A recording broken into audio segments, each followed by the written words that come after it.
there's no possible future in which we're going to slaughter animals. This is one of these like clear as day generalizations that I make, but future that it only has like a handful of others that can look like all vehicles will be electric, all vehicles will be autonomous, and we all slaughter animals for meat.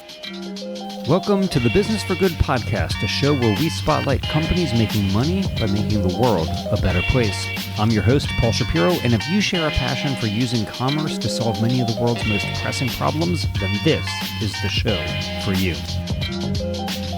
Hello, friend, and welcome to the 100th, yes, the 100th episode of the Business for Good podcast. This show began 4 years ago as a hobby to showcase cool people working to make the world a better place via business, and it has blossomed into a whole community of regular listeners who routinely offer feedback, both affirmation and criticism, all of which is appreciated.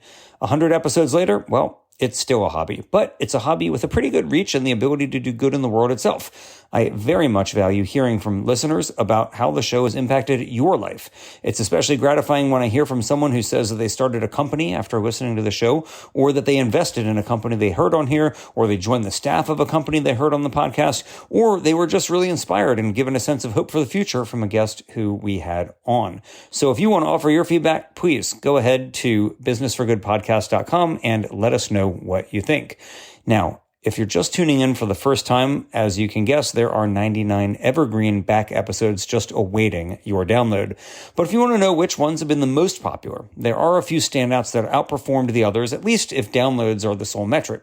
For example, you may want to check out our back episodes with Whole Foods co-founder John Mackey, episodes number 1 and number 50, which were particularly popular. The Better Meat Co. Executive Vice President Donnie Kirkendall, my colleague who was in episode 71, was another big hit. Philosopher Peter Singer, or episode 62, was another popular one. Billionaire investor Jim Mellon, or episode 65, was also very good.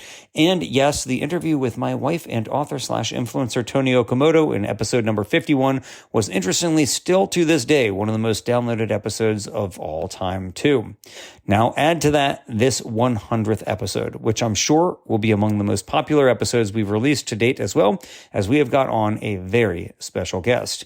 If you are familiar with the Silicon Valley world or the venture capital space in general, Steve Jurvetson is a name that needs no introduction. For the rest of you, Steve is a legendary venture capitalist, perhaps best known for his early backing of companies like Hotmail, Skype, PayPal, Tesla, SpaceX, and more. He sat on Tesla's board of directors for years and currently sits on SpaceX's board too. These big bets that he's taken on then risky and out there companies have led Steve to astronomical financial success, pun intended, but also to become a very influential thought leader on space and technology issues along with others.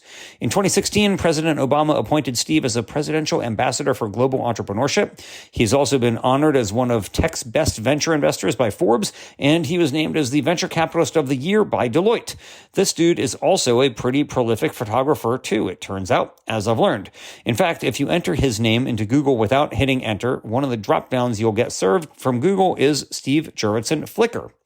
Today, Steve runs a fund called Future Ventures with his business partner, Maryanna Saenko. And for full disclosure, as you'll hear in this interview, Future Ventures is an investor in my own company, the Better Meat Co. But as you'll also hear in this interview, it doesn't stop us from discussing taboo topics like Steve's personal wealth, how he spends his money, and more. Other interesting topics that we explore include what led a deep tech investor like Steve to invest in alternative meat. How many startup pitches does Steve hear weekly? What makes a good pitch and what gets him across the finish line to actually wire investment dollars into a startup's bank account? What company does Steve want you to start and pitch him on? What does he think that you should look for if you're seeking a co-founder? And for what does Steve think his future self will condemn his current self? We also talk about what would be one of the greatest discoveries ever in his view, what happened in his life when Steve stopped drinking alcohol, and for fun, what does Steve suggest you try as the funniest Google exercise? In all, it's a riveting conversation with one of the most consequential names in business, including businesses that are seeking to do good in the world. So without further ado, let me turn it over to Steve, and you can listen to the 100th episode of the Business for Good podcast. Steve Jurvetson, welcome to the Business for Good podcast. Thank you very much. Happy to be here. It is great to be with you. We are in your office here, which is, I think it must be like maybe the largest private space collection museum in the country? No, I don't know if Well, that's I don't know, but I'm willing to bet it's the largest in a venture capital office or any financial services firm Okay. ostensibly pretending to be a different business. Yes. Okay, Yes. got it. Yeah. So for those of you who are obviously listening and not looking, we have draped above us a NASA lunar orbiter solar panel from 1966. That's right. So there was something that was orbiting the moon in 1966 that made it back to the U.S. and you have the solar panel. I know it didn't make it back. They sent the data back. So I have this equipment we have, the antennas on the roof, the solar panel were a spare that didn't fly. The lunar orbiter was kept in orbit around the moon. It had a dark film lab on board. It developed analog film, then used a television camera like setup to send that data back to Earth and created these images, which are hanging above our head, the first high-res images of the moon. Amazing. All right. So that's going pretty far back to the 60s, but let's just go back to you at college. So, people, when start looking up bios from you, they're going to see all this stuff. Oh, this dude graduated from Stanford in 2.5 years, right? Like you were into electrical engineering. And yeah, I presume when you were studying electrical engineering, you weren't thinking, I'm actually going to become a venture capitalist, right? That's right. So were you thinking you were going to be an engineer? And so why did it change? At some point in your life, you're like, okay, I'm actually going to invest in electrical engineers, but not be one of them myself. Yeah, it was an interesting transition. I started life in high school as a computer programmer on the Apple II. It was like a dream of mine to see Steve Jobs. And I didn't know what I wanted to do per se, other than it was science and engineering, writ large, something like that. And I didn't have any venture capitalists in my upbringing, no role models, no one I knew.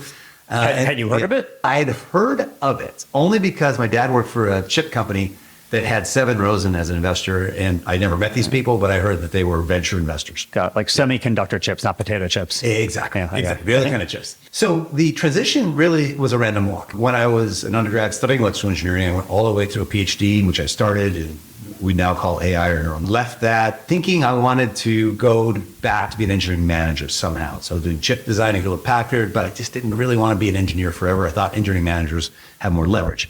So the one and only time my career path went according to the plan is I thought, well, gosh, I'd like to go to business school so that I could somehow accelerate my path to engineering management, whatever that meant. And to get to business school, I went to Bain & Company, a management consulting firm for about 3.5 years, worked for high-tech clients. That did, in fact, get me to business school. So that part went according to plan.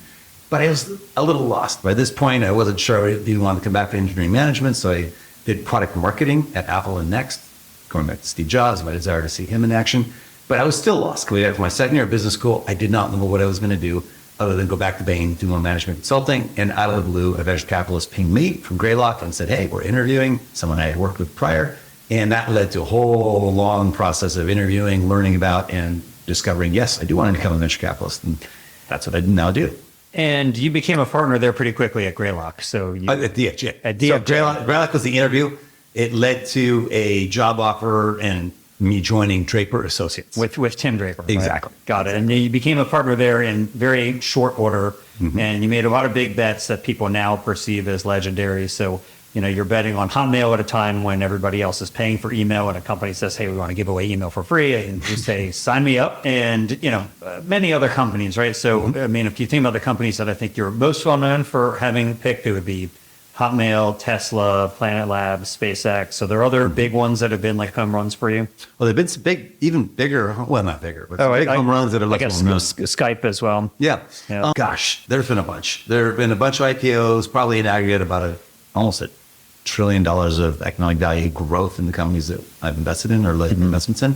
So it's been a spectacular juggernaut. Lately, it's been entirely focused on what we call deep tech or companies that are changing the world for the better, not the internet, so we get rich quick schemes. Yeah, I want to talk about that transformation a little bit later because that seems to be like a pretty big pivot for you, like in terms of future ventures and what the goal is of this particular fund that we're sitting in right now. Sure. But let's just go back to those days because at a time, there were times when Tesla and SpaceX, like people were essentially counting them out like they were against the ropes and you were still betting on them. Mm-hmm. You've talked about how you think entrepreneurs should be more like Elon Musk. So what was it about? Like, you're sitting there thinking, okay, this company is against the ropes. This is before NASA's, giving them any great billion-dollar deals or anything. And you're thinking, I'm going to pump some money into this thing. Like, what was it back then before Elon Musk was Elon Musk that you were thinking, I see some real potential in this guy?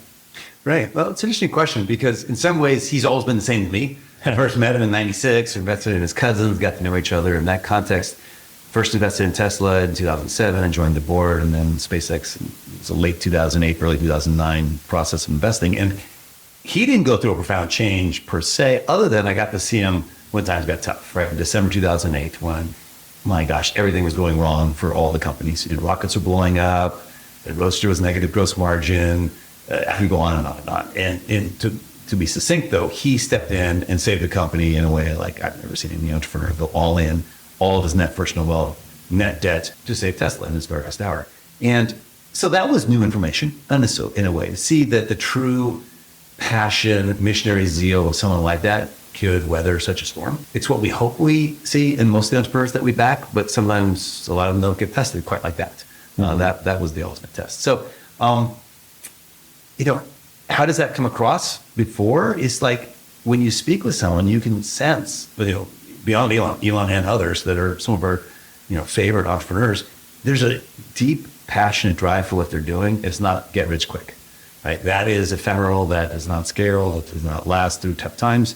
And they get you jumping out of your seat with some infectious enthusiasm for what they're pitching, whatever it might be. Is it rockets? Is it cars? Is it waste management? Is it a better meat product? The people that are doing it for a reason, it is unmistakable. Yeah. And you can ask simple questions like, what does the business look like in 10 years or in 50 years? And they have an immediate answer, right? The arbitrage-seeking opportunists, they laugh at the question. They're like, 50 years? Are you kidding me? I'll be on my 5th startup by then. I'll be retired, drinking martinis on a beach. There's no way that I'm going to be working hard at this company 50 years from now. Whereas the true pioneers and missionaries, they're like, of course I've been thinking about that.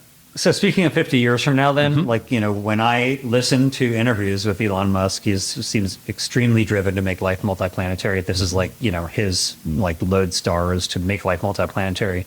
You've indicated to me, though, that that's not really your goal, that making life multiplanetary is not what gets you out of bed in the morning. Sure. So what is it? Why are you so excited about SpaceX? I mean, you guys are a huge investor in SpaceX. You really bet big on it. So what is it? I mean, obviously it's more than that. You think it's a good investment. You presumably think it's good for the world in some way too. Yeah. So it's interesting. The question's savvy in that it reflects that you've read some of my other interviews or listened to them. So let me be clear. There's some companies where the big dream, the star on the horizon, is one that we want to do everything we can to help achieve, like Tesla's mission, for example, to make, get us off oil and gas forever. In the case of SpaceX, it's not that we don't like the idea of becoming multi-planetary. That's super important, sort of, but it's not the investment thesis. The way I qualify that is, if that's all they ever did, I'm not sure we'd invest from a business point of view. From a personal philanthropy point of view, is it good for the world? Yeah, I still think it's good for the world, but that's a tough business proposition.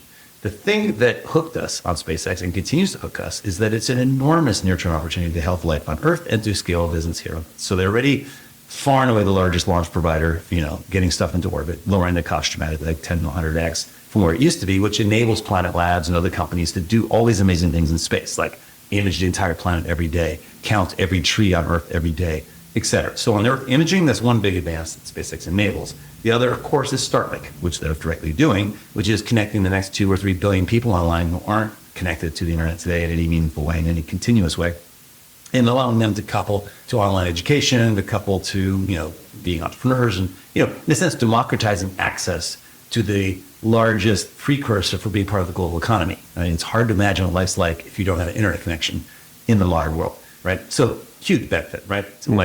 So in a simple way, there's money in them hills, there's benefit for humanity here on Earth, and it's all happening right now versus it's off-world, it's in the future, and it's got risk, right? In terms of timing. Got it. Interesting. Yeah. Do you think that there is some, well, let me put it to you this way, actually.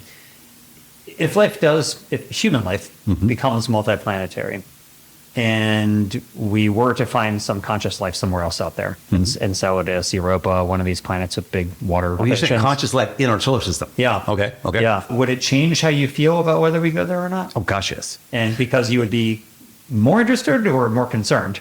Oh, more interested. So, and we can get to what about conscious life outside our solar system, I think it's much more likely. So I think it's vanishingly unlikely. Vanishingly small likelihood we'll find in our solar system. Massive liquid oceans in our solar system. Exactly, but to have something smart, and you said conscious, neurons and nervous system. Yeah, and but every fish has what you just described, right? Like every fish has its consciousness. I would be so incredibly amazed, and I wouldn't even know where to start. Right. On like we should be sending all kinds of research missions there. When I'm using consciousness just to mean that they're aware, not that they might be advanced or civilized. Yeah, or but anything. even as fish, Right. Sure. Yeah. Yeah. No, but even fish would be amazing because if there's fish, there's an ecosystem and there's other stuff. Yeah. And like, wow, would this be like one of the greatest discoveries, maybe top 2 or 3 ever made? Yeah, I mean, and then we'd have to find out, like, do we share an ancestor? Like, were they both Right. seeded by a comet, or Exactly. is there a different genesis Do altogether? they have DNA and RNA? Do they Right. show the precursors of? I mean, you'll learn a lot. You get the fish from the frozen ocean or the frozen part, in the liquid oceans. How have they adapted the temperature? What Right. does this tell us about their likely ubiquitous aspect of life throughout the universe? Right? So NASA has this Office of Planetary Protection designed to basically prevent us from, essentially wiping out another, Star Trek thing. Yeah. It's like a prime directive. That's right. Like you don't want to interfere and have like some Holocaust that goes on because we arrived there. So what do you think is the appropriate protection? Like you're expressing great enthusiasm for, checking out the fish of Europa, let's say. But what protection should we be taking to ensure that, we don't cause some massive extinction event? Right. I think we cause a lot of them on Earth. Let's, how do we not do them in Europa? I think the obvious first and emphatic is to be robotic only, of course. Okay. Right? And now that's not a perfect solution, but it's, let's be really clear. Nothing that's not robotic should be sent to these worlds. And that's important. It's like, I think Moon and Mars are interesting human destinations. I don't think the moons of Saturn or Jupiter are interesting human destinations ever. Right? And certainly not if we discover anything. Didn't you like see life. Europa Report? Yeah, No. You never watched it? No, It's okay. cold out there. It gets really Yeah. The distance from Mars to Yeah. Jupiter is dramatic. If you Yeah. actually look at it spaced out, it's like, wow, that's a big jump. That's a big leap. And it's just a big gas ball. So, but there are sanitation procedures and things where we might gain some confidence that what we're sending is not microbially infected with tardigrades or you name it. It's not perfect, but we can do our best. I think what we'll learn is worth the risk of possible contamination. By the way, that contamination could possibly live in that environment, maybe, and that it would interfere and kill everything there. These are some pretty big leaps. Right. Yeah. When you think about like European colonists who came here and their microbes wiped out many of the people who were living here, but their microbes didn't wipe out the trees, right? Like, That's right. And so, Exactly. and then if there is life on another planet, they're even further removed from us than the trees are. That's right. So, there is some question. Then the question would be, how do we treat the individuals? Like, is it, do we start killing them to study them, and so on? That would be another interesting ethical question. But Catch and release fishing. that's right. Okay. Yeah. Well, there's a lot of interesting studies in wildlife now where we're basically studying feces as opposed to capturing the actual animal, which like helps us to understand various things. But I have a feeling that most of the time that we've not shown as a species a desire to, take into consideration the interests of other species. It probably would also not take the individual animals who might be living there. But let's bring it back to Earth, because a lot of people who are listening here, they are interested in your career as a venture capitalist, not your speculations on what life might be like on the moons of Jupiter and Saturn. And so I want to just ask folks what I know many people are wondering. Like people are thinking, if I was pitching to Steve, like what does he want to hear? Like, first of all, like how many pitches are you hearing a week? How many of them cross the finish line? And what is it that gets you to cross the finish line with them? Yeah. It's just Like by cross the finish line, I mean you wire them money. Okay. So there's a pretty wide funnel at the front, which is random inbound, email, and then through my partner, Maryanna, and I, there's, I'm going to guess scores per day of inbound proposals. Yeah. I mean, every day. Scores per day. Yeah. Okay. Yeah. So, between 24 and 36 a day would probably be my ballpark estimate. Let's say 20. Let's go well into that range so that we can make the math easier later. So, you're looking at 500, actually, more like over 7,000 a year. And because they don't rest on the weekends. And at the end of the year, we might have less than 10. So that gives you the sense of them. In the peak of the dot-com boom, it was even bigger on the front end, or more per day. And when any arbitrage seeking opportunities could rock flush. So you're not even making one deal a month? No, slightly less than that, about 10 a year. Yeah. Okay.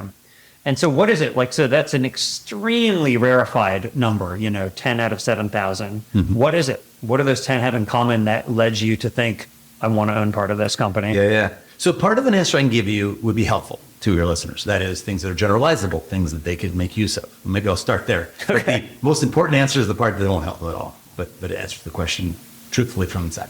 So the parts that help are, and this may be not dissimilar from other venture firms, passionate entrepreneurs that are looking to change the world for the better. That's at last point, actually started to lose some VCs. Like, I don't care, I just want to make money, right? Whereas like we would not invest in gambling, we would not invest in jewel, we would not invest in things that prey on human frailties or, including social media. Like we just wouldn't invest in any of that stuff. And making the world better, we also had to hold a high bar for that. So we don't invest in enterprise software of any kind because like really it's not that important.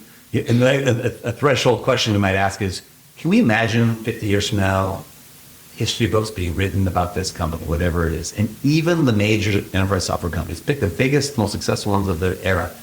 Yeah, would anyone really care about Oracle or Salesforce and any of the ones that are the most important companies in enterprise software? So high bar. So back to people, big idea, change the world for the better, that exploit something, take advantage of something that's new. So in other words, if this business idea, whatever it is, could have been done 10 years ago, we almost certainly won't talk to them or invest or pursue it. Because if it could have been done 10 years ago, why hasn't it been? Right? We don't believe a ripe idea sits on the shelf for 10 years and someone finally takes the book off the shelf and executes. Might happen, but not in our business, not in high tech. And that usually means exploiting something around Moore's Law or what's going on in AI or mobility or the internet back in the day. There's something that's the sea change afoot that is enabling a new era of companies. Okay, so that all sounds, and we can double click on some of these, like what are the attributes of the founder that make them great? Is it having enough intelligence to be adaptive and nimble, having enough self-confidence to be humble? There's some enigmatic subpoints there.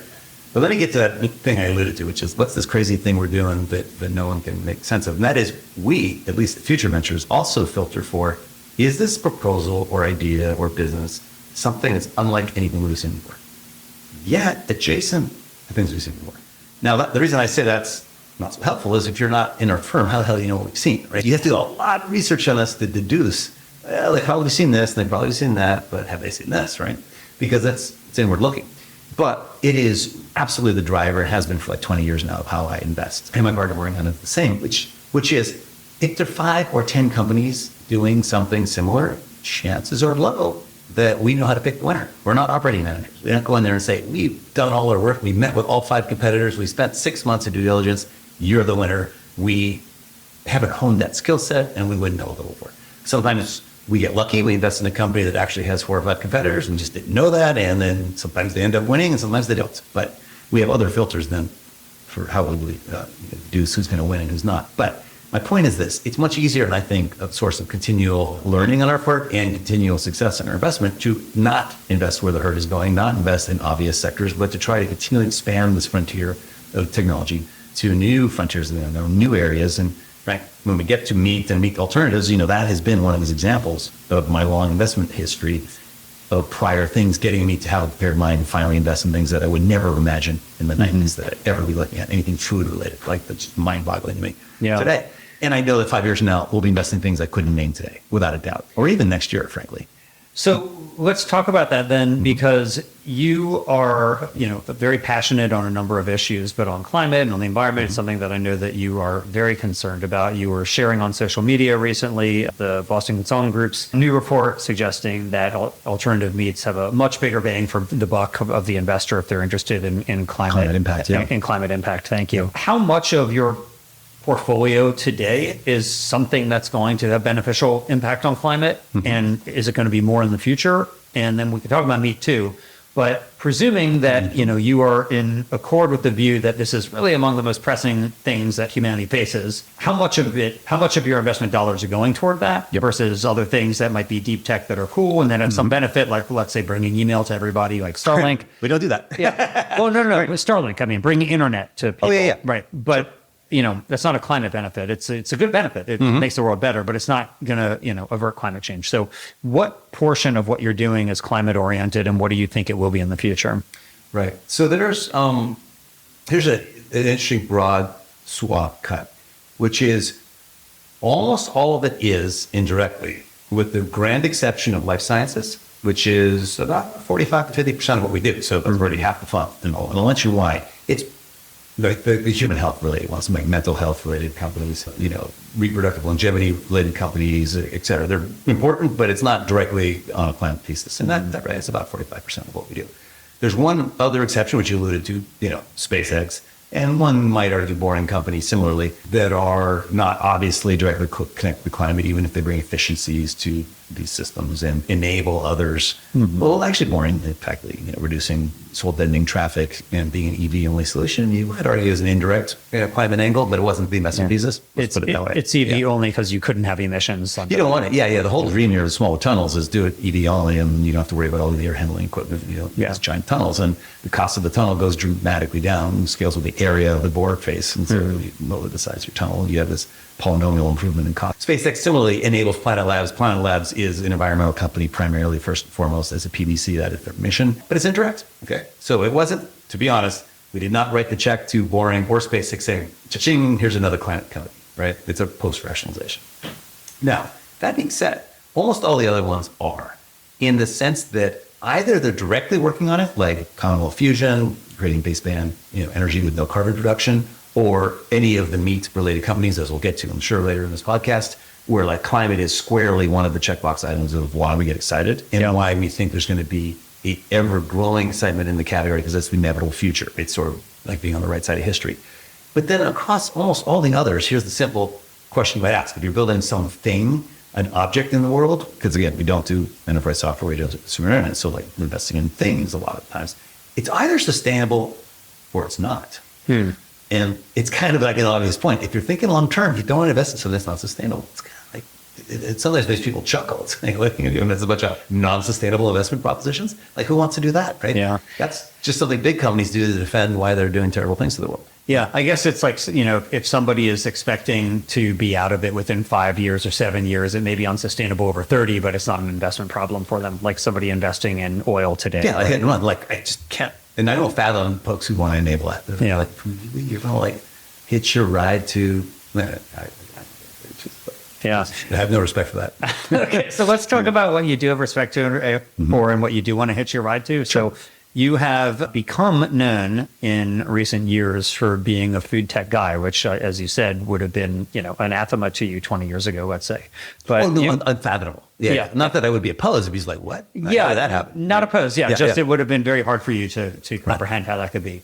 But, you were a big believer in Memphis Meats, which is now Upside Foods. You're invested in Better Miko, and I believe you have some other food tech investments too, right? Like New Culture. Right, which is doing precision fermentation to make milk proteins. That's right. And so now you're in this new world, right? And so one, has been a learning curve for you. And then two, should we expect to see more? Like, are you looking for more opportunities in food tech? And is it, Upside, New Culture, Better Miko, these are all companies that are trying to reduce our reliance on animals in the food system. So is that the focus here? Or are you looking at other food technologies that may be unrelated to displacement of animals? Like, what is it that Steve Jurvetson and Future Ventures are looking for in the food tech space now? Yeah, that's a great question. And so for context, about 10 years ago, we started a quest. I posted it online on blogs, and gosh, is there anyone who's figured out a scalable way to solve a meat manufacturing problem? Is if I were to reduce it to in a nutshell. There were some early, even 10 years ago, precursor companies we met with who were claiming they could 3D print, meat the way you 3D print, replacement organs in human surgery. Didn't think that would scale for various reasons. I still believe that 3D printing is not the answer. At least if there's a 1D nozzle, goes rastering back and forth. Just like there's no way you can make metric tons of stuff that way efficiently. But we didn't have the answer. We didn't know what it was. We just knew we wanted a solution. That's what eventually led us to lead myself specifically to lead the Series A of Memphis Meats at the time. I brought in Bill Gates and Richard Branson, a bunch of co-investors, great company. That was, and it is still, an early pioneer in cellular agriculture, as we now call it. We used to call it clean meat. We used to call it a number of different things, and the marketing keeps changing. But the simple idea is growing the actual mammalian cells or avian cells in a reactor instead of growing the whole animal. And the motivation there, you mentioned in the premise of your question, wasn't, I have to say, animal welfare is important to me, that it wasn't the single driving factor. The single driving factor that trumped that was there's no possible future in which we're going to slaughter animals. This is one of these like clear as day generalizations that I make about the future, that it only has like a handful of others that can list, like all vehicles will be electric, all vehicles will be autonomous, and we will slaughter animals for meat. And I will bet any amount of money to any listener on this that will be the case 50 years from now, that no one disagrees with that. So I can't predict when transition, by the way, occurred, but I'm willing to take big bets on when it will be that no one disagrees that the future is a certain way, right? And I made these bets on electric vehicles before the penetration was even like 0.1%.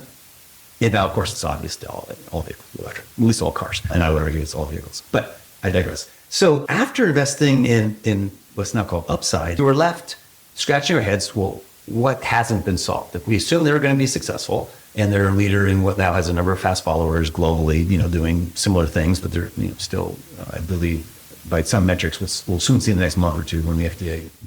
It's always a month or two away whenever I talk effects. Well, let's just say that hopefully they will receive a certain approval that puts them in a certain pole position in the U.S. that I pray from your lips to the heavens that it's true. I would be thrilled for that to happen. Okay, well, let's put that aside because I'm probably not supposed to talk about that. But what's unsolved, right? There are companies going after us. And remember my premise, we invest in things that are unlike anything we've seen before. So we're not going to go off and invest in 3 or 4 other Memphis meats-like companies, right? Well, let's do fish, let's do chicken, let's do whatever they weren't doing at the time that are, really, if you think about it, step and repeats of the same idea, just different species. We wouldn't do that because it's all the same, right? By our filter. So the big unsolved problem, in our opinion, was, well, one was milk and cheese. And so that was one branch. The other was, well, wait a second. There's still a large part of the market that is not well served today because of price. And so we asked in an open sort of brainstorming exercise, what is the ultimate end game? What is going to be the cheapest source of meat-like product and protein in the future that is undebatable, that is like this inevitable? And so we looked at insects, we looked at a whole bunch of stuff, plants, plant isolates, algae, bunch of stuff. Nothing beat my Saliminus growth rate, right? I know I'm preaching to the choir here, so full disclosure, right? Both of us on this page agree. But when you go from 0 to harvest in under 20 hours, that's hard to beat. No plant grows that fast, no animal grows that fast. And so it sort of, the light bulb went off. It's like, wow, this is the ultimate end game. This will be how we make, and especially, by the way, if it's healthy and it tastes like meat and all the other things, cheap feedstocks, cheap post-processing, all this are all checked off. That's different from cellular agriculture. It was new and unlike anything we've seen before. So that's what we invested in that. Now, to your question, I can't tell you. We looked at feedstocks like back when, fetal bovine serum was like, NFBS was a big precursor, and, various elements of the supply chain and feedstocks. Well, maybe there's a play there, right? Because we assume it's going to take over the whole world. It's like, how does it restructure everything? A play in vertical urban farming. Maybe you're going to move the locus of production into parking lots you're no longer going to need in an urban environment. Because when all cars are autonomous, you don't need so many parking lots. Maybe we convert those into food manufacturing facilities for meat alternatives of the future and other indoor farming initiatives. But nothing quite penciled out. Like, we be enamored with these thoughts, but either market size, market timing, some other factors. So I can't tell you what the next one would be, but we're open-minded. We're like welcoming all comers and would expect to invest more in this because you got like $1 trillion sector of the economy days to completely change out in 50 years. That's pretty amazing. Yeah. Right? It has to. But by the way, just, like one of the factors that played in was China can't do to Africa what the U.S. did to Brazil in the Amazon. Like, that is going to be a travesty for biodiversity, right? And they're already buying a huge swaths of land in Africa to grow the cattle and pork that they want for their domestic market. The U.S. did that to Brazil, the primary source of deforestation ever since 1980. Like, literally 99% of all deforestation in the Amazon is thanks to American grain beef for the fast food chains. Like, it's disgusting, right? And yet, of course, other parts of the world are going to follow our lead if there isn't a better alternative. That would be obviously a really horrible outcome. I want to just ask you one thing about something that you said during this, that you said that animal welfare is important to you, but it's not your primary motivation. And, of course, deforestation has a very negative impact on animal welfare because it destroys wildlife habitat. But how do you feel about animals? Like, to my knowledge, you don't have pets. I used to. You used to, okay. Yeah. Like, so babies and pets have traded up. Okay. Sometimes the babies want pets. Yeah. But I've had pets, I think, my entire life that I haven't had babies. Oh, in other words, and I know they'll come back as soon as Yeah. the babies are old enough to take care of the pets. Yep. So you have said in other venues, for example, that you think that, let's say 50 or so years from now, that people will look back on how we treated animals for food with the same type of repugnance that people look back on on slavery. That's right. And so I want to ask you then, how much does that affect your choices today, either in your personal life or in your investing? When you think about, because I mean, it's a pretty harsh condemnation, right? To compare something to slavery, which is, widely viewed as an abomination. And so thankfully, but how does that affect you? Like, do you think about that? Like, do you think, hey, like, we're going to be condemned by our descendants? Like, what is your actual view on this? Yeah, no, it's fascinating. So to amplify your point, there aren't any other examples I can think of in myself or in people I know where I feel with incredible clarity that my future self will condemn my present self as morally culpable, as being unthinkably wrong on something. right? You usually don't maintain that cognitive dissonance in any way that makes sense. And I can see the path of how I'm going to get from here to there. Like, why my future self will look back and say that, yeah, I find it hard, but not possible to change my current behavior. And it drives a lot of my investment decisions. So what do I mean by this in this analogy to slavery? So if it's not obvious, the slavery analogy was the nuance behind it is there are a lot of Americans that had slaves or condoned it or didn't condemn it. They didn't rise up in the streets the way we might today, right? When it was hard to do so. And if they didn't, they wanted to. They wanted to be in that class. Oh yeah, exactly. Right. Like they wouldn't go visit the slave ships as they disgorged the stench of humanity that went through the squalid, just in horrible conditions of coming across from Africa. Can't even stand up in the boats, and people would just look the other way. In the same way that we wouldn't want to go to a slaughterhouse even if we could, as a meat eater today. Right? I know the meat eaters would not go in there. Let's spend a couple hours watching how that sausage got made or that chicken got gutted or you name it, right? It's just like they won't. And then there's laws that prevent you from doing this and taking photos and stuff. It's crazy, right? But transition occurred in slavery, transition occurred in whale oil, as you know, and you mentioned in your book. Once you have an economic alternative and you're allowed to change your practices, the psychology follows. It's sort of not practice what you preach, but preach what you practice. That once you change your behavior, you can change your thinking. And I think that's the weird psychology of meat consumption. Sadly, and you can correct me if this data is incorrect, but last time I looked, despite years, decades of evangelism, the percentage of vegetarians in America has not dramatically changed. Right. Yeah. And there's been a lot of effort. There's been people like getting more and more vocal, and they have social media, and they have all kinds of new techniques to try to get the word out. And there's this stubborn majority that doesn't change. But I think they will change when they have an economic alternative. Yeah, it's even more sobering than that. It's not only that you don't have any real tangible increase in vegetarianism, but the vast majority of people who do become vegetarians stop. And even worse, per capita meat consumption continues to rise. So it would be one thing if you didn't net new vegetarians, so people were eating half the meat that they used to. But in fact, people were eating more meat per person than ever before in all of human history. Like, despite huge amounts of effort going into trying to tout the benefits of meat reduction, meat demand, including in the United States, not just in China and Brazil, but in the US and in Western Europe, most of Western Europe, it's still continuing to go up. It's really sad. And so it brings to mind a line that the author and a friend of mine, AJ Jacobs, said. I don't know if he invented this line, but he's told it to me, so I'll count him as the inventor. He said, it's easier to act your way into a new way of thinking than to think your way into a new way of acting. I love that. That's beautiful. You basically, once you are the type of person who is enjoying these meat alternatives, now you're also the type of person who maybe starts to feel a little uneasy about what's happening in that slaughterhouse or inside of the factory farm and so on. So I hope it's 50 years. It's hard to see, but I think it'll happen sooner. I think it is an inevitability looking at 50 years, but I think the transition will be catalyzed through groups that are offering the alternatives. And we saw a hint of that with the plant-based alternatives. They don't scale that well. They're not as cost-effective. People care about price. And so kind of like Tesla, by analogy, you want to come in with a better product, better in every way. And then, oh, by the way, you save the world, get us off gas. That's great. I feel better about my choices. But lo and behold, people weren't doing that prior, right? Yeah, most people aren't buying a Tesla to save the world. They're buying it as a cool car that is awesome, that does all these cool things. Kind of reminds me a little bit of like quill pens, so like we were using for millennia quill pens, and people shifted away from them not because they cared that they were live plucked from geese, which is a very torturous thing to do. But, with a metal fountain pen, when that was invented in the 19th century, now all of a sudden you can write uninterrupted. You don't have to dip the quill in the inkwell. You can stop your thought. You don't have to sharpen the quill. Like all these things that made metal fountain pens just dramatically better than quills. And it caused a huge shift over from this animal exploitative way of writing to a new way of writing where you get the same experience you're writing, but it's just way better. It's way better. I like to sometimes call this overcoming the activation energy of sustainability, that we can imagine a global, either minimum in terms of consumption of resources or maximum in terms of utility, that's on the other side of some hump. That hump could be R&D dollars, that hump could be showing people the light, but it happens throughout the economy, and it's a powerful thing. You can see it in automotive. That should give you faith that this is going to happen in food production.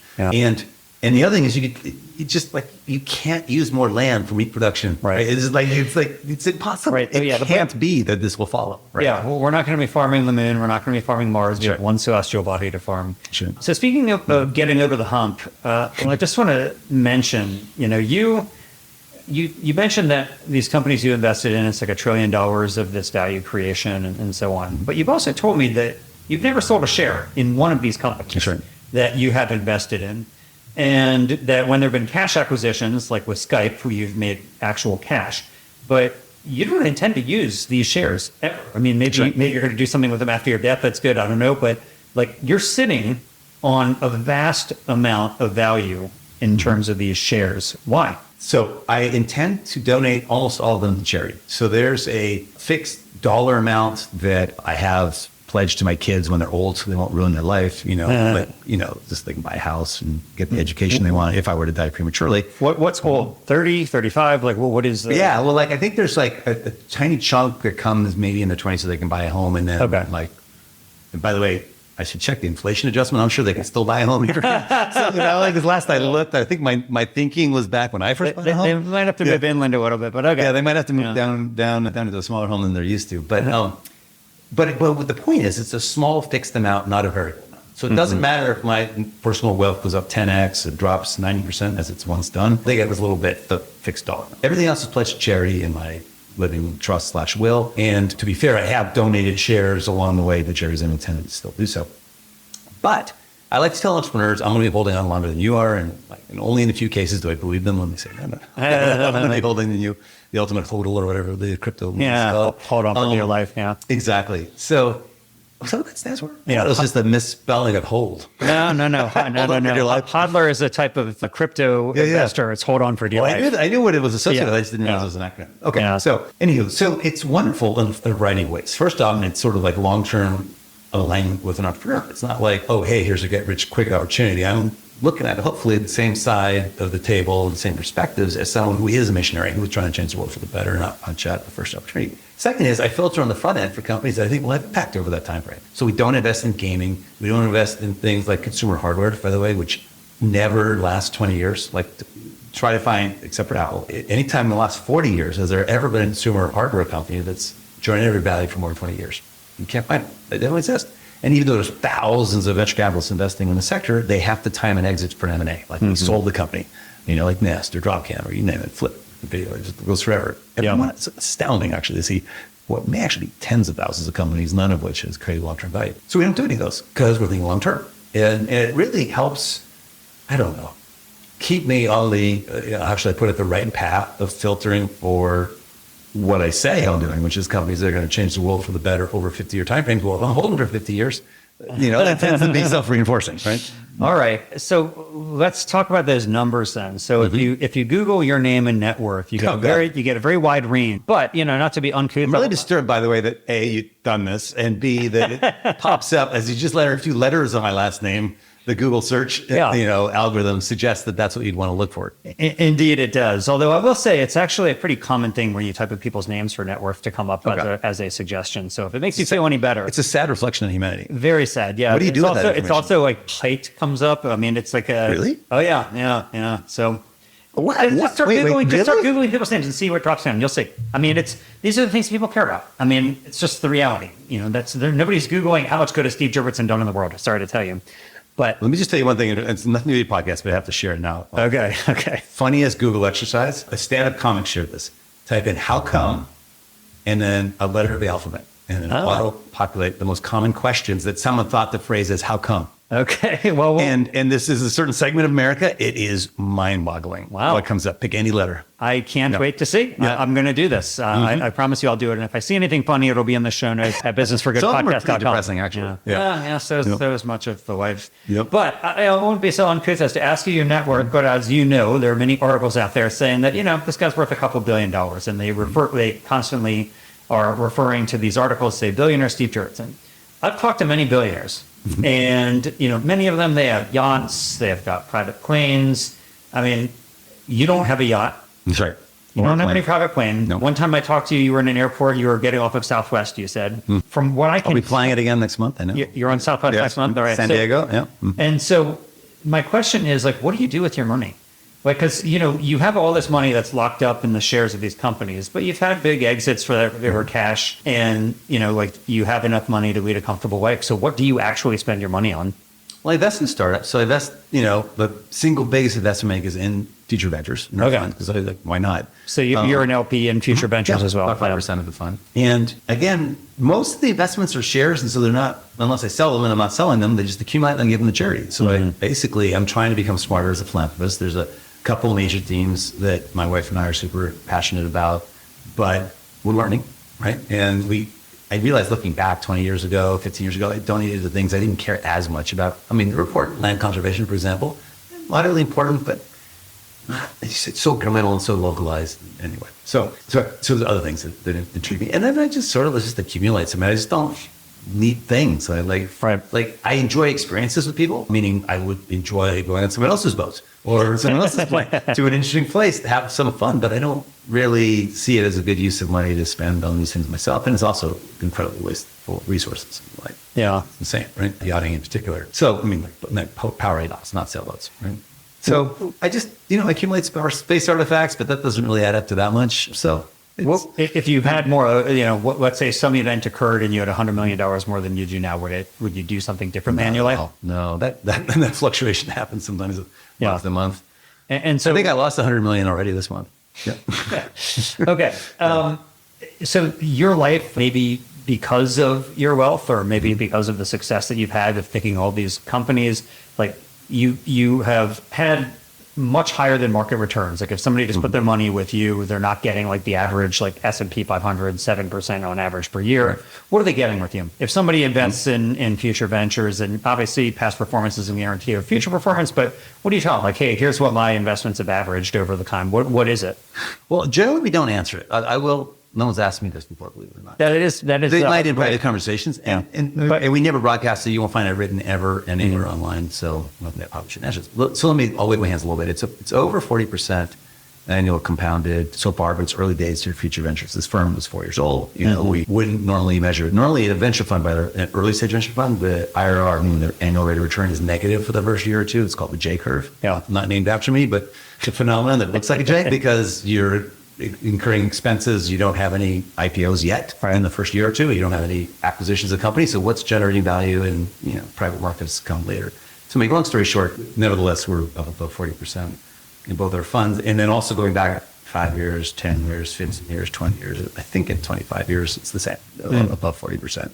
Yeah, throughout my entire career. It's pretty substantial. I mean, so basically you're beating the market by fourfold or fivefold or even sixfold. I mean, that's something to sneeze at. So go back to my question though. So because you're generating those type of astronomical, pun intended, returns, and maybe just because of people's fascination with those of great means, like your life has become pretty public. Like you end up in the news because like Sergey Brin and Elon Musk are at a party of yours, or there's like these So I'm really good about not letting that get out there. The way the news got out is Elon shared a photo he took there, like, oh my gosh. But I mean, you were in the news because, with the Twitter acquisition stuff, like they were saying, like you were texting Elon about people who you thought from Microsoft he could, hire and so on. Like, things that you do in your day-to-day life end up making the news. So my question for you is this, like, how does that impact how you live? Like you're saying you're good about not letting those type of things get out there, but knowing like, Steve Jurvetson 25 years ago probably could have led a different type of life than Steve Jurvetson today. Yeah. And so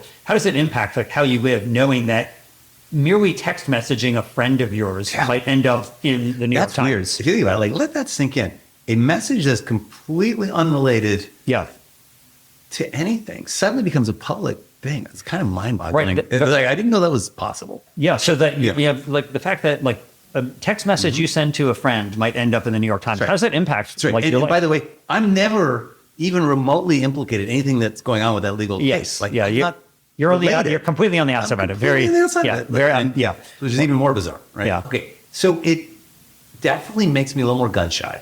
I'm a little slow learner in this regard of like, okay, I like years ago would say things like, never email anything that you don't want to eventually see in the papers and be ashamed that or embarrassed, right? So I've always known not to email something that might eventually become public. It didn't occur to me that texting was equally, I just kind of dumbly, but like, wow.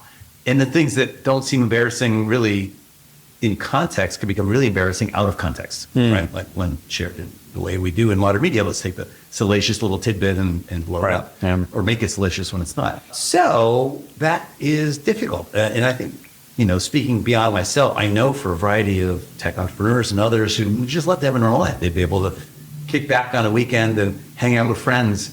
And the fact that everything they do could end up in the press, like they confiscate cameras, they put phones, right? They confiscate all phones at the door, all these headaches just to like, we don't really want, we have to have a party this weekend without taking photos. Like, right. Yeah. You have to do that. So I haven't stopped living my life, but it's anxiety provoking. And a lot more screening on who you invite to come over to your house. It's like, do you trust everyone? And like, inevitably, I guess, I don't know if the press offers money or how they get people to talk about things that really, it's like, really? Like, Yeah, it's not clear to me. I think that some people just may like to feel important that a national journalist wants to talk to them. And but when they do it anonymously, it's kind of weird. Yeah. It's like, why are you doing that? I don't know. It's mysterious to me. Yeah. You have led an illustrious career. You've had more success than most people will ever dream of having.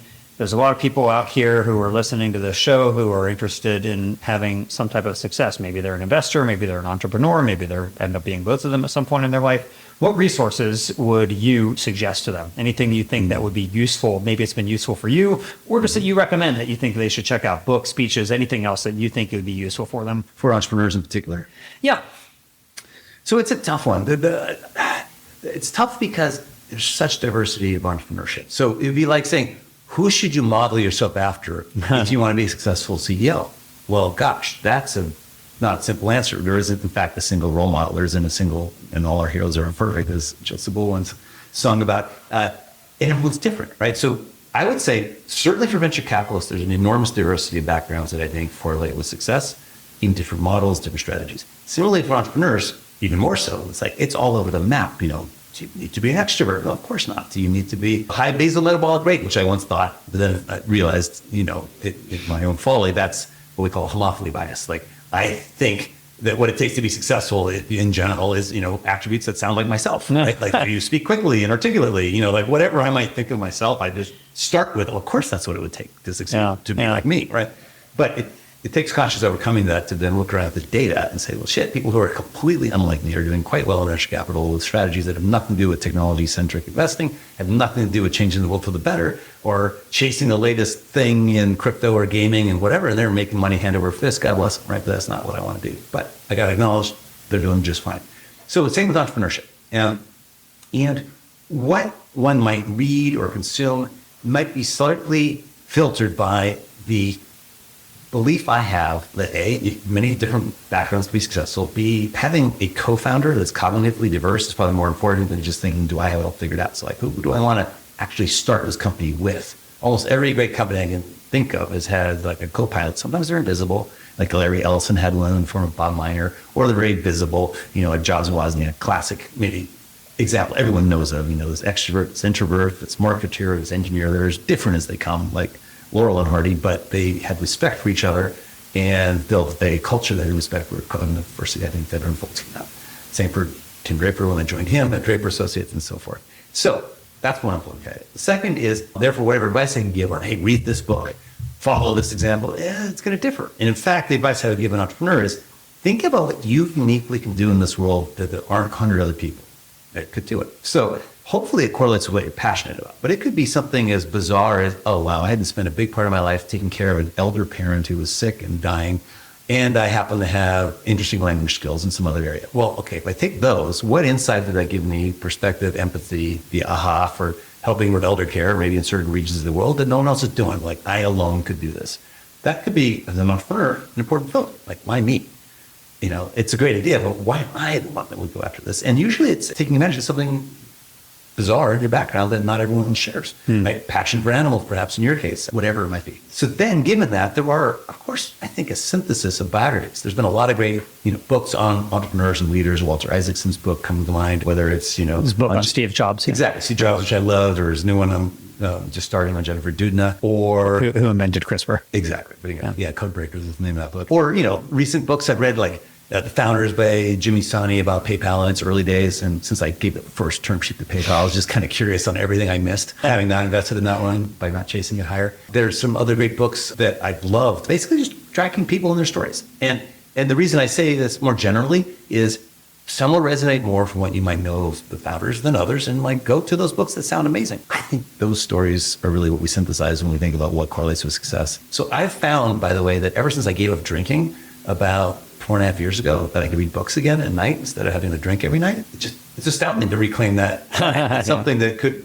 for many people, be perceived as a superpower. In fact, I think Naval Ravikant says his superpower is he reads a lot of books. I'm like, just do it. And I know you do too. So this is, I see you smiling. I mean, I'm appreciative of the choir, but if you were to read a book every 2 weeks in areas that seem like a random walk around what you're interested in, you're going to be so much more capable than those who don't. Because there's that long form thinking. Someone actually synthesize their thoughts into a book format. It makes it very different from just scroll holing through social media all day long, right, as your spare time. Yeah. So I am smiling for the reason you noted. One, I do try to read a lot, but I have tried to maximize my time while reading. And so I have a rule that I only read while walking on a treadmill. And so I can get in any type of cardio I want to get in for that day while reading. So good life hack. Yeah. It's definitely like, feeding two birds with one stone to use an animal friendlier version of that thing there. Yeah. I was also smiling because you're talking about how you don't drink. And I was thinking, very few people don't drink. I am one of them who also doesn't drink. And I do think that one day we will both share not only a teetotaling behavior, but in a meat-totaling behavior. We'll see. We'll see. Right. I know I'll be with you. We'll see what we get you. With you. I was for 6 months and then I fell off the wagon. Yeah, you're one of the 90%. Finally, 7,000 pitches per year, but obviously there are companies that you want to see. So what other companies that don't exist that you hope somebody will exist or will create or bring into existence? So one that I can't really define very well is something that will radically improve construction, by the way. So I think an epiphany that occurred in some later stage investors, public market people is like, wow, look what Tesla did to automotive, look what SpaceX did to aerospace, like no competitive response from incumbents, massive, formerly unattractive industries, frankly, became radically restructured as a software-centric, simulation-driven kind of business with dynamic change and excitement once again, right? So much more life in the automotive and aerospace sector than before. Construction's kind of like that, right? 30 years of backsliding on labor productivity. There's a huge construction project across the street as we're recording this. I've watched this take over a year to build. It's just insane the way construction has not enough fruit. And it's growing as a percent of GDP. So I don't know what the solution is, but 50 years from now, this should be automated, digitized in many different ways, whether it's prefab, something, right? It could just be autocracies like China. I mean, they seem they go 100x faster as recently tweeted. Yeah, I don't know if that's the answer because they also tend to make these completely homogenous looking snap and repeat. Yeah, also, parts, pretty bad for the environment too. Yep. Okay, so that's one, but I don't know the answer. Here's one where I have a more precise answer to your question. Kind of like I said, 10 years ago, I put out this thing saying, hey, who can figure out how to scale cellular manufacturing, as we call it today, in a way that was believable, but I want to invest in that. I only have one of those currently outstanding, like a specific thing I want to see someone do. And that is what I affectionately call free healthcare forever. The idea is the vast majority of healthcare is diagnosis, not surgery. And if you need to do something, it's like take this pill or what have you, right? And for most of the developing world, it's diarrheal diseases, and this is like you could do a lot over a cell phone. So the idea I have is you're going to have the next 2-3 billion coming online, like the Starlink presupposition. I can't imagine a future, given current income disparity that I think will continue growing for reasons, get into if you want, where we'll have a stable future in a society we want to live in if basic human needs are not provided for. And basic human needs at the bottom of Maslow's hierarchy of needs are food, shelter, clothing, and I would add education and healthcare, right? And education is free online education, no one's being addressed. Strangely, I think food, shelter, and clothing are going to give me everything's going to cost $1 a pound in the future, or it's not going to be the thing that you're, how should I put it, starving for. But healthcare it's currently broken. It's not available to many people, even within rich countries. It's not good and not available to a lot of people, and it's just completely out of control. So what would be an alternative? I can't imagine a future where you'd pay for information search on health. Like, what's my situation and what should I do about it? Is like a Google search for your personal health. Given all of the advancements being made across the medical field, that should be free. Because like Google, there's all kinds of other ways to make money on a true, unbiased AI that provides information on what to do. So what I'm envisioning is something that bootstraps in the developing world, probably from a company not based in America, that is ignoring the FDA, is ignoring reimbursement and insurance, just like I'm never going to talk to a regulatory body. I'm never going to talk to an insurance company. I'm going to actually help people. Right. And this is hard to get started because people need to trust this product and its fledgling years. So I don't know how you get it started, but I've seen a bunch of people with proposals on how to get started who are trying to do this. But probably for less than $10 million, if you bootstrap this business, get started, if you could find adoption, and you'd have the most data. Because the tit for tat would be, I will give you the best unadulterated information. Yes, you should take this pill, no, or you should go in and see a real doctor in the village if you're far away from your village. In exchange for just telling me what happened. It's basically real world outcomes treatment. So the only thing you got to get back as a consumer is you tell me what you did and did it how. Did you take the, local shaman's, route Sure. Tell me if you did. Did it get better? Did you take an aspirin? Call me going. Call me going. Tell me if the aspirin worked. That tit for tat was the best work in data feed. We don't have it today. The fact that we don't close that feedback loop is astounding. You'd have the best AI soon on planet Earth. And I think it starts with a voice interface, so illiterate people can access it as well as literate. And eventually will be better because of all this data. And by crude analogy, the best eye surgery is at least clinics in India that do it all day long, right? They set up for the experience curve. The physicians have done those procedures. They have the best success rate, not surprisingly, at that eye surgery. Similarly, with the most data, you're going to have the best AI, the best diagnostic tool in the industry. So eventually they'll switch to using cameras to for your dermatology analysis, all kinds of other things you can use with the camera. That comes later. But initially it's just going to be like, tell me what you got and I'll help you out. Well, you heard it here. What Steve Jurvetson is looking for to exist that doesn't yet exist. I've had a great time in the conversation. There's a lot I still want to talk about maybe some other time, especially Russia and Ukraine, which I know you have very strong views on, not just socially, but also from an investment perspective. So some other time we'll talk about that and a whole host of other things. And I hope that somebody pitches you on this free healthcare forever idea as well. So Steve, great to talk with you. Thanks so much. And I will be rooting for your continued success. Oh, thank you. Thanks for listening. We hope you found use in this episode. If so, don't keep it to yourself. Please leave us a 5-star rating on iTunes or wherever you get your podcast. And as always, we hope you will be in the business of doing good.